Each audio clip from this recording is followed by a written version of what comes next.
Welcome to the Momentom Collective Podcast. Momentom Collective provides training spaces and community around the world for unconventional minds and nomads to co-create the future. This podcast shares the stories on how we transcend and shift our passions into sustainable ventures. Join us. This edition of the Momentom Podcast features Arian Levanael. With over 20 years of experience as a yogi and aerialist, drop in with Ari and I as we discuss the world of mindful movement live from the Momentom Residency in Indonesia. This episode is brought to you by Arco Isis Sanctuary. Located on the magical highlands overlooking San Marcos and Lake Atitlan, Arco Isis is the perfect escape to host your next retreat in Guatemala. It's also the home to Momentom Collective's Guatemala residency from November 1st to January 31st. For more info, visit arcoisissanctuary.com or momentomcollective.com to learn more about joining our conscious community at Arco Isis this season. Hey everyone, John here with the Momentom Collective Podcast, and we're here at the beautiful Whales and Waves Resort West Sumbawa in Indonesia. Start of the second week here at the Momentom Residency. We've been very fortunate to have Ari here. Spent the last week and a half with us, and we're going to drop in on some more questions with him on the podcast. So thanks again, Ari, for the week here teaching and also taking the time for this talk.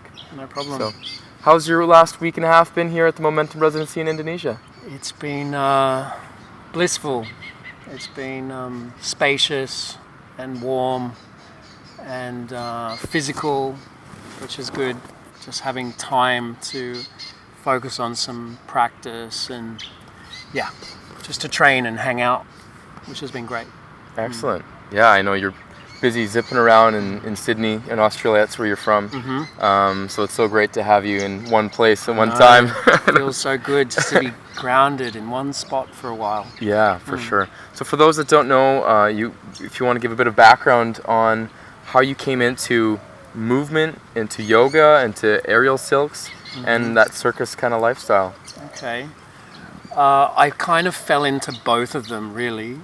Like as a 17-year-old, I fell into yoga because a friend of mine that I went to school with, he was talking about being able to touch your toes and put your hands on the floor. So it became like a challenge to be able to put your hands flat on the floor for me.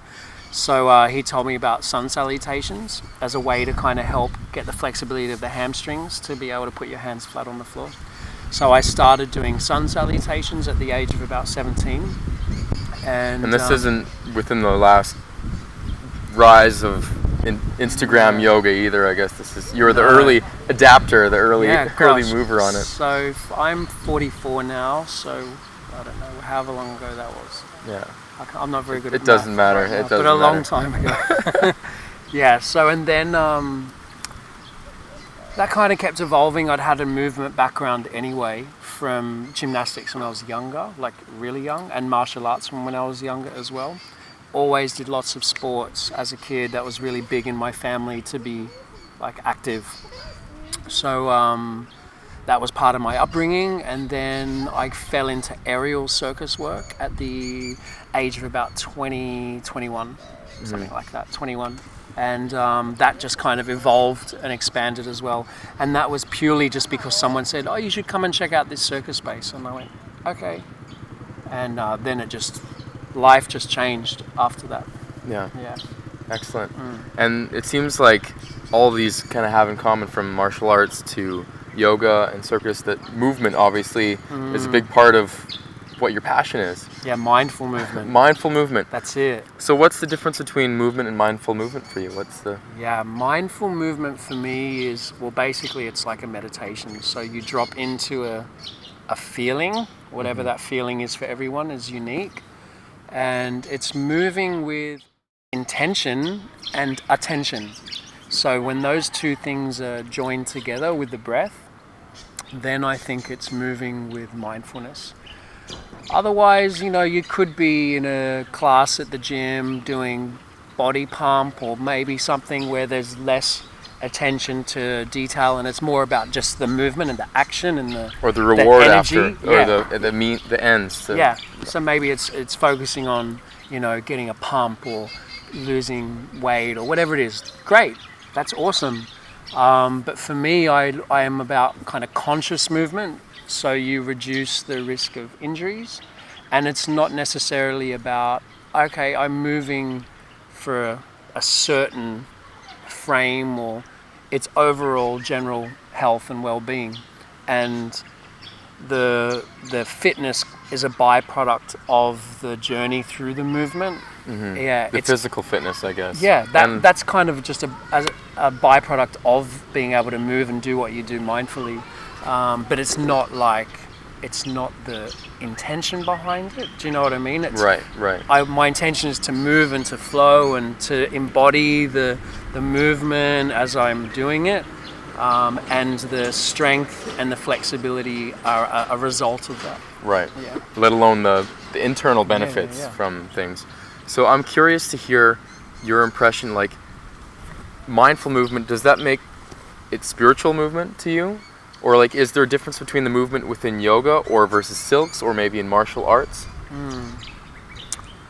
I think the spirituality is inherent in the person, not the movement. Okay. I think yoga has its roots in some spirituality as well. Do you know what I mean? Mm-hmm. So there's an element of spirituality in it, but I'm not a practicing Hindu, so I don't worship the gods, their gods, but I align myself with the journey of the movement where it's going to take me, and that can be a spiritual awakening for me on a level, but it's not necessarily the line that the yoga is, for example. And the circus thing, that's mindful movement, not necessarily a spiritual awakening with that. But I think martial arts can have a strong current of spirituality in it as well. I think when it has a certain depth, or you're dropping into a certain state, then it evokes that quality of spirituality, or just diving deeper. Do you know what I mean? And that's going to bring about something else. That's what I think. Okay. So to you, yoga isn't necessarily spiritual for your practice? I think for me, it's definitely devotional. Right. And that could be seen as spiritual as well, because it's my devotion to the source, and whatever that source is, or whatever that mystery is, my connection to that is apparent through my practice, and I feel like it's been awakened through my practice as well. The way that I move my body in reverence to life, and not even that, just as part of life, to feel that I am life all around me and connected with that. Right. When the movement and the breath and the intention and the attention, and just to really feel, yes, I am the wind blowing on my skin right now. I am the breath that's moving inside me, and I am the sun that's shining on me. And just, I know it sounds really corny, but you're embodying this whole experience, and that's what makes it something that comes from here. The devotion, or the bhakti, or the feeling, or the heart, or the spirit, or the soul, and less about what's here, which is maybe the ego sometimes gets in the way, or the mind gets in the way a little bit, and then the muscles go tense because the mind is like grasping for something. I think with my practice, it's become more of a feeling and a depth. Like I'm just like a wine that's just kind of deepening and deepening and getting all those juicy, sweet tastes. So is that your definition of, I guess, bliss or samadhi, is getting into a connection with source? That's your... Yeah, I think samadhi, the connection to the mystery, the bliss, the source, whatever that word is, that sometimes just feels like it's just out of description. You can't describe it. Right, you can't describe it. Yeah. No, it's like, some words do it a little bit of justice, passion and this, this fire. Flow state, or whatever it is. Yeah. But I feel like through my embodiment of moving mindfully, and through the journey of what I create on my mat, and then from there what transfers off my mat into the journey around me in my life, that becomes something that is, that's my devotion to life, or my connection to life, or the source, or Right. yeah. It's not even like bowing in devotion. It's nothing like that. You know, it's more of the connection. Like, yes, I am this tree, I am this grass, I am this light, I am this sky, I am this place, and I am life expressing itself through movement. Beautiful. Yeah. Beautiful. Are there any particular moments where you felt more connected with that are worth mentioning, that you've kind of like, like, there it is there? Yeah, it's that kind of feeling. Unfortunately, doesn't happen every time you step on the mat. No. No, that's there's moments, whatever's going on in life, and that's why we keep practicing, because whatever's happening in life, dramas, this, that, life stuff happens, and sometimes that takes your focus a bit, and you just keep stepping on the mat, and you're like, okay, I'm coming back to this small rectangular space, and I'm just going to come back into the breath, come back into the body, come back into the movement, the attention, the intention, and at the end of it, if you manage to drop in, you get the taste of this, that nectar. Right. Yeah, the soma. Yeah. That bliss, that kind juice of life. Yeah, the rasa. The rasa is the flavor, right? So you get a little taste of it, and not all the time, but that's what that's really what the intention is in the practice, to really just get right down deep in there. Right, and you find you tap into that most frequently out of life on the mat? No, not necessarily. Okay. Equally in places like this, when you get to watch the sunset, and when you get to sit around the fire and hear someone play guitar and see the stars, and that can still yoga give off you, the mat, just as important. It's the same union, the same connection. Right. You're connecting to the people around you, or the place around you, or the stars above you, or whatever it is. So that's giving you that, which you find a little piece of that on the mat. You look for that off the mat, and you just look for it wherever you can, whenever you can, because that's hopefully will make life a little bit more fulfilling and the power of yoga, both on and off the mat.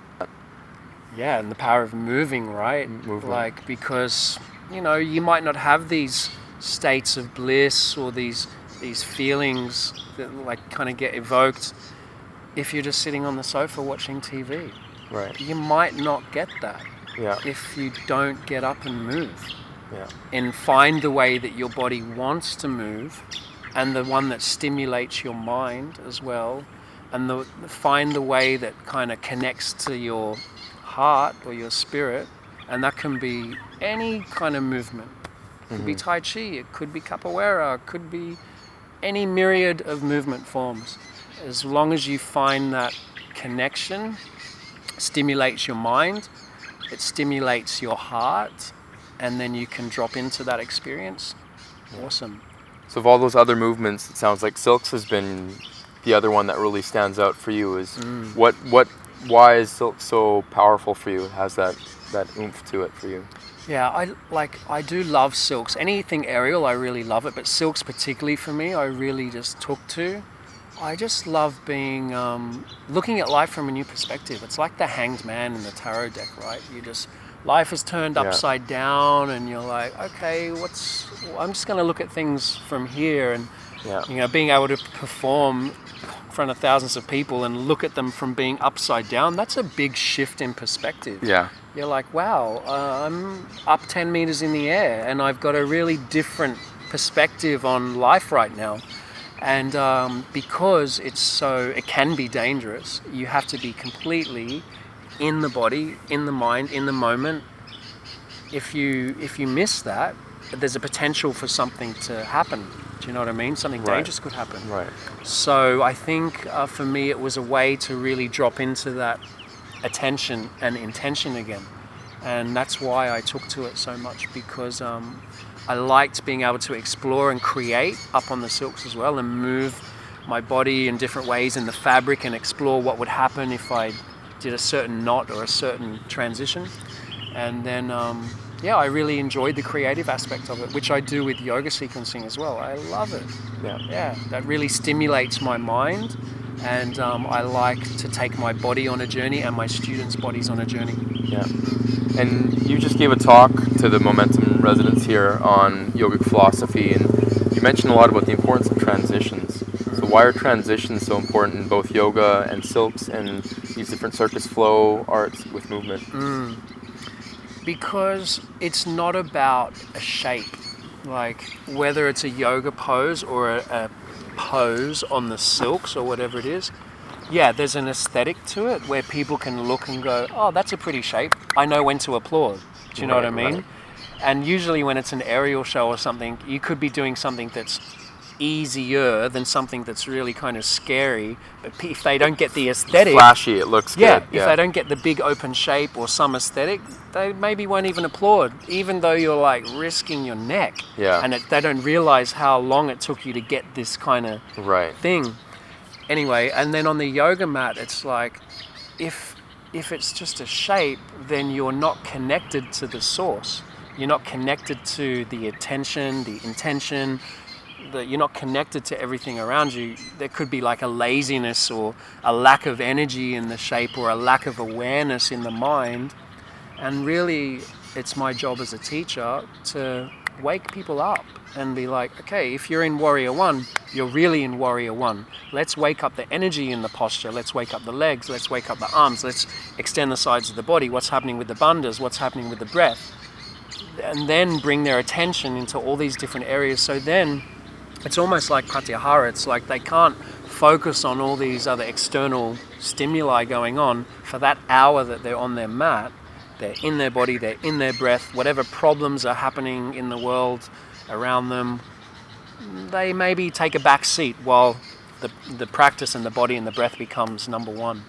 And I think it's in the transitions in the dance between those movements, between those shapes, that's where the real flavor is, that rasa, that juice. And to be able to have the attention to detail in the way that you move through the practice, and that's what I really enjoy about it. It's like Tai Chi, it's like martial arts, it's the way you move your arm in space, and then the intention behind that. Okay, I want to open my shoulder, and I'm going to do it like this, and I'm going to do it sweetly and slowly. I'm not in any rush, I'm not in a hurry. It's the transition with intention again, with your attention, with the breath, how you can move sweetly through it all. It's like rush. Travel, the journey. That's you got to enjoy. You can't just be getting there. You want to be. Always arriving. I guess you're always kind of each moment you're in the pose or in the posture with yoga. And it's the experience on the way there. It's like, what is the destination? Is there a destination? Right. Like, isn't wherever you go there you are? It's like. Here's the destination because we're sitting right here. But then there's going to be another destination as soon as I set foot outside that gate. And it just keeps moving. It doesn't stop. Yeah. So, and who knows what the destination is after that. Like, I don't think it's even ever going to stop. We're eternal. We've been here since the beginning, and whatever the beginning is, and we're still here. Yeah. You'd answered a question when someone asked how old you were earlier, and you said, I'm 15 billion years old. At least, probably older. It's true though. I really like that because you explained it, or I'll let you explain it. Yeah, well, we're made up of all the atoms and the hydrogen and the helium, and we're made up of the stars. It's the same thing that's inside our bodies. All these elements that make us, they are all around us. We're not separate to them. Right. And they were here in the potential Big Bang. And that means we were here because we're still here. And however that transforms and evolves, nothing ever ends, does it? Like, vibration is eternal. Right. Like, it's just going to keep, it's an expanding universe, apparently. Who knows? It just keeps on expanding and going and going and going. And if we were here then and we're here now, then we'll probably still be here then. Like, right. In the conceivable future or end, if there's such a thing. But yeah, so that's how I think of it. Like, sure, there's cycles of the sun, and I've had some of those, but I think maybe we're eternal. Yeah. Or if the universe was an asana, then we are the transition between... Maybe. I don't know. But isn't it great to think about, though, and at least contemplate? Yeah. And to there's not that there's anything wrong with sitting on the sofa, and I love doing that and watching TV and having that time of like, I'm not going to think about much right now. I'm going to be entertained. Yeah. I love that. But isn't it great to have meaningful conversation and move with meaning as well, and like connect to something that you feel, whatever it is. And I think that's what it's about, feeling and connecting. Yeah, and awaken that intention. I feel that's why we're here on the planet, helping the planet transcend to, that's why we have consciousness, to be that awakened state and not be that, And when one person knows, another person can know, and then it just ripples, and then all know. And that's how things shift. Yeah. And it's important as teachers and students of movement and life and love and everything that we just keep sharing and we keep connecting. So maybe we inspire people to move or to feel or to travel or to do whatever it is that they want to do. Or maybe we don't, and you just keep doing your thing, because we're not doing it for any other reason than just to do it because you love it, and that's it. So for me, I do it because it's my path of least resistance. It feels like it's the natural thing for me to do, and it has been for a very long time, like 18, 19 years now, to teach people, and I really enjoy that process. I love watching students like flower and just like, stand in their like presence and truth and strength and on the silks or whatever it is, just to see them find that and get that passion and get that inspiration. And it's an honor to be able to do that for people, right? And very humbling. So do you prefer to teach newer people to see that growth, or do you prefer people a bit more experienced and kind of take them deeper into poses, or do you have a preference in who you're teaching?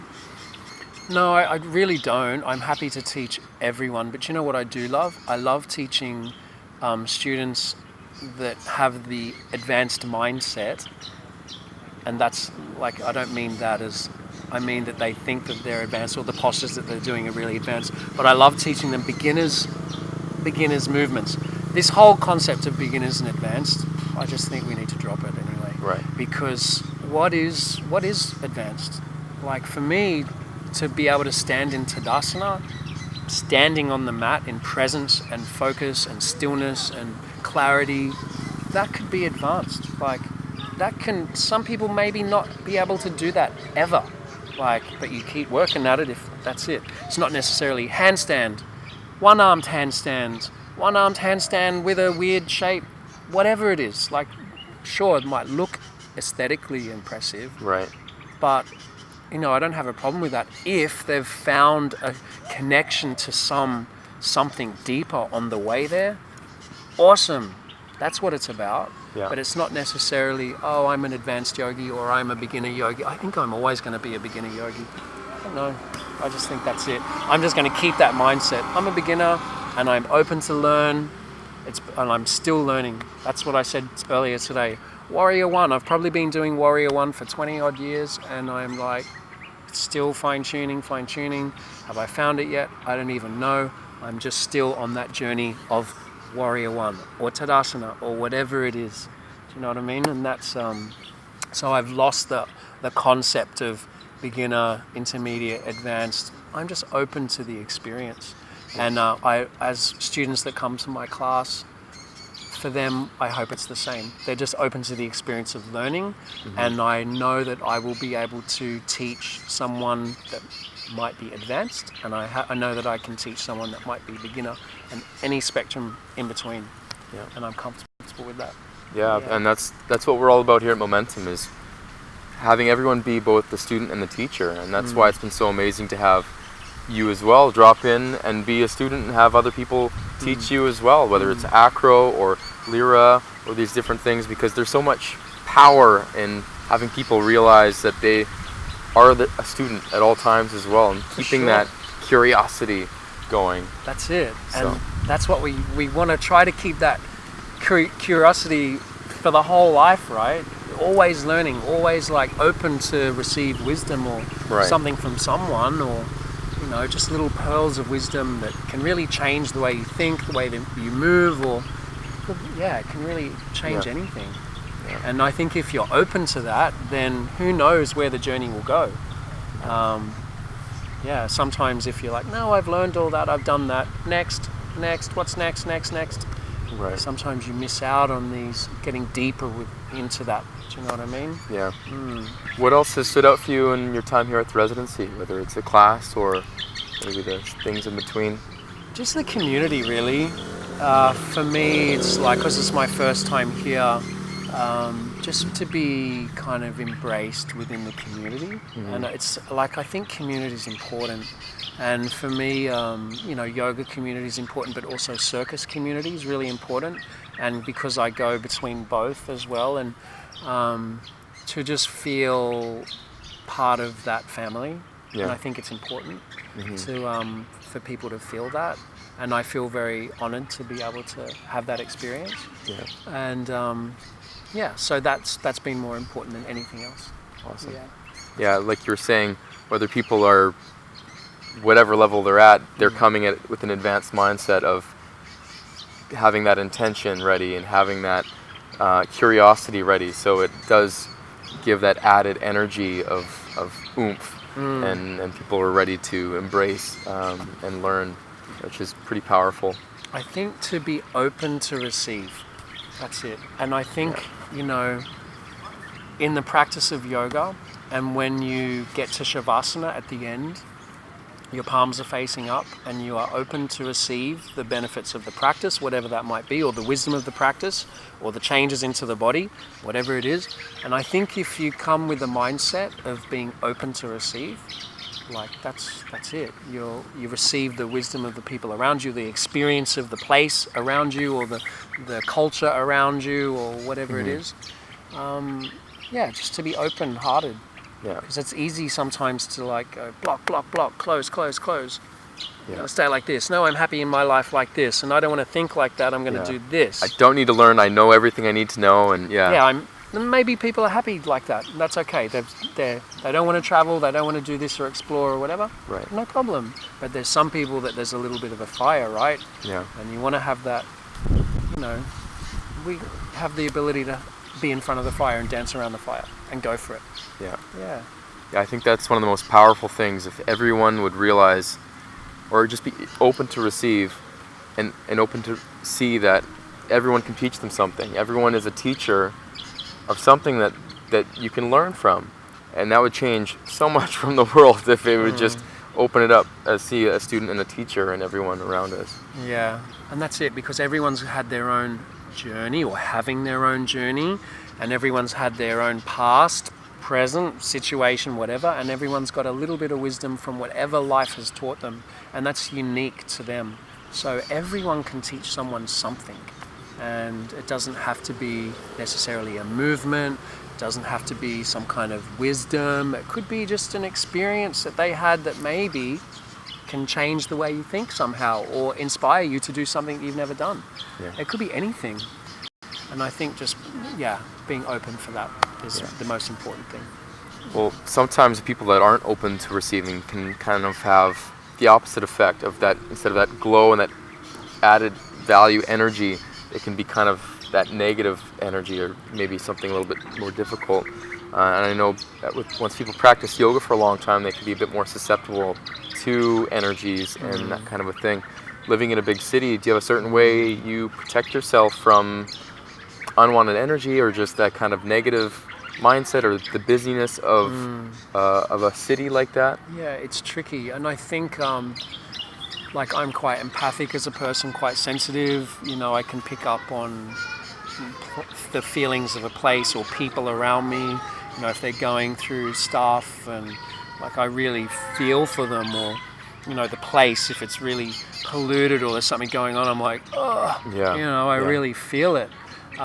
So it's tricky when you're open to receive, and then you're in a situation where you're like, you're not wanting to receive that. I don't know if I want to, I can't really, but you're like, what can I do about it though?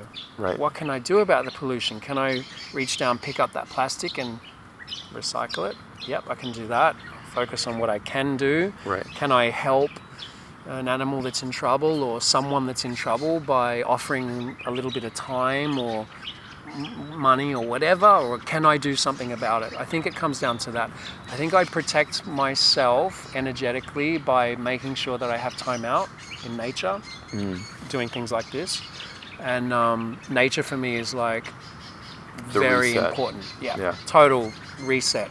Stand under a waterfall, I'm pretty sure you're going to feel amazing at the end of it. Yeah. You know, go and have a swim in the ocean. I think you'll probably feel pretty amazing after that too. Yeah. You'll have a reset. You'll be cleansed. Yeah. Sit around the fire and, I don't know, write in a journal. You'll probably feel pretty cleansed after that too. I think the elements have got something to do with it. Mm-hmm. Yeah, earth, air, fire, water. Mm-hmm. You know, it's got some kind of cleansing aspect to it. And I think that's important for me to recalibrate. But yes, it's very easy to get swept up in life around you and busyness and work and city and pollution and blah, blah, blah. Very easy to get swept up in it, but also very easy to step out and go, right, okay, I'm taking time out now. Everything can wait. Right. And it's important because everything can wait. You know? Yeah. It's you're in control. So you control who you see, what you give your energy to, what you give your attention to. I talked about it earlier today, like attention is energy. So you're in control of what you do with that. And it's my choice to teach lots of people and do lots of classes. I enjoy that. And then it's also my choice to step away and go, I'm going to Momentom for 10 days. See you later. And then enjoy. Yeah. I'll see you when I get back. And my cup will be filled with some, you know, experience and with all this. And that's what's important for me. Yeah. That's how I do it. You'd mentioned the cascade effect of teaching other people and spreading these good ideas. I know there's some crazy things happening in the world these days, but do you feel there is a shift in consciousness or that mindfulness or in that movement within people on this planet or the planet in general? I hope there is. Right. Yeah, I really hope there is. And I think when you're around people like this that you connect with at Momentom, and people are quite forward thinking and conscious of the environment and conscious of their bodies and what they put into their bodies, that's it's good to be around that. But I don't know if the general population's up to that yet. I would like to think that they are, and I have I have the hope that information is spreading about plastics and single-use plastics and all those things, and then you go to the supermarket and they're still just giving out plastic bags, and people are like, you know, blindly taking it.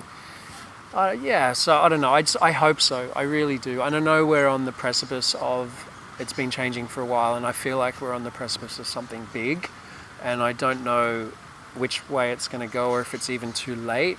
I don't know, but I'm going to do what I can from here, and that's it. And let that emanate around me to whoever it ripples out to, and then if that keeps rippling out, and in some way creates change, that's all we can do, right? For sure. And to remain conscious, and like what I said before, what's in front of me right now, I can do that. I can bend down and pick that up, or I can create a group that raises awareness for this, that, or whatever it is, and just do what you can. Yeah. You know, one time I raised money for elephants in Thailand because I went to see what was going on with the elephants, and I was like, oh my gosh, what is happening? What are they doing to these elephants? My heart was like going, and then I'm like, okay, I'm going to go back. What can I do? I can either curl in a ball and cry about it, or I can put a yoga class on, donate some money, sponsor some elephants, raise awareness, thread through the themes of Ganesh and blah, blah, blah, but also talk about what they're actually doing to these elephants that you're riding on the back of. And, you know, it's just about that, spreading the information, whatever it is. You know, that was just one example with the elephants, but it could be anything. Yeah. So I just think that's important. What can you do? Right. And how are you going to do it? And then do it. Act on it. Take some steps. From mindful movement to moving that mindfulness around. So mindful action. Mindful action. Yeah, it's not just about here anymore. It's not an idea. It's a manifest thing. And sometimes things take time to manifest, and energy and momentum to manifest, and you go with that experience, that journey, and that's the journey, because it's not about the destination, right? So yeah. Hopefully I'm not going off topic. No, it was perfect. And you do create some amazing ripples. We do appreciate you as a teacher, and your time here with Momentom has been very special, and we're very excited to have you back in residence or some other partnership in the future. So where can people find some more information about you, Ari? So they can go to my website. I have a couple. If you go to Yoga with Arian, Arian, yogawitharian.com, you'll find me. Also on Instagram, Yoga with Arian. Or if you just Google Arian Levanael, that's probably hard to spell. Just stick with Yoga with Arian. We'll put some links in You'll things. Find me. If you want to come and do a class, come and do a class. Yeah, amazing. Thank you again so much for your time here at Momentum. Safe journey tomorrow. Yes. And back home. Sydney, here I come. Back to the city. Yeah. Continuing to create the change we're wishing to be and see. So thank you so much. And John here, ending things off from the Momentum Podcast. Thank you everyone so much for tuning in and being that mindful movement we want to see in the world today. So cheers.